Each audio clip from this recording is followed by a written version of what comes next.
There was a moment of hesitation on my part when I was invited to come over to Naju. And I've been trying to figure out what this hesitation is about. I also didn't come out of curiosity because I've been here before. But something, of course, pulled me here. And also something that kind of trying to stop me from coming. And that what was trying to stop me from coming was a fear of somewhat discovering myself. Usually, for many of us, our life is about trying to prove oneself in the eyes of other people. You don't like people to see your weaknesses. I feel that I would be confronting my weaknesses coming here. And that's to be feared, of course. But I, at the same time, felt that maybe it's time to face these fears.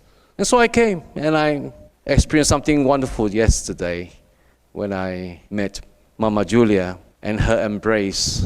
And all this time I was fearful that my sins, my maybe inappropriate attitude and behavior towards others, and all my pride and whatever, sinfulness that I harbor within me, whatever rottenness that I have kept in me, spill over, come out, and that I would not be able to accept myself.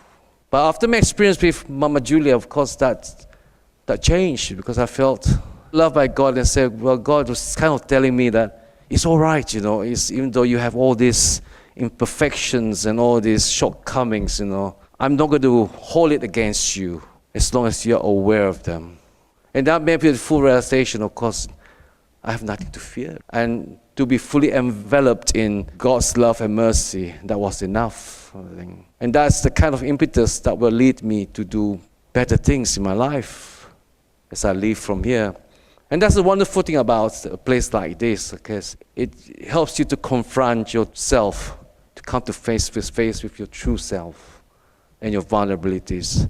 Because we are so afraid to admit that we have failures, we have weaknesses, and we try to present ourselves as strong and confident in society, but usually it's not the case.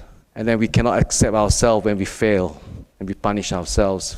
The worst thing we can ever do is not to forgive ourselves. Here is a place where, of course, for me, is that to discover God's mercy that comes to us through Jesus' love for us, His sacrificial love for us, His dying on the cross, and His giving Himself to nourish us. Of course, that cannot come without Mary's wonderful intercession for us throughout our journey of faith.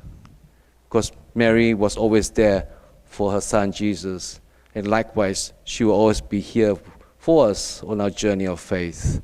The gospel today reminds us not to try to pick on others' faults, and failing to see ourselves first. Because there's a tendency for us to blame others for everything else. And no wonder the 5 spiritualities is the one of taking the blame. Be the first one to take the blame. It's not so. Basically, we are not to always point fingers at other people, but we say, okay, I'm at fault, basically.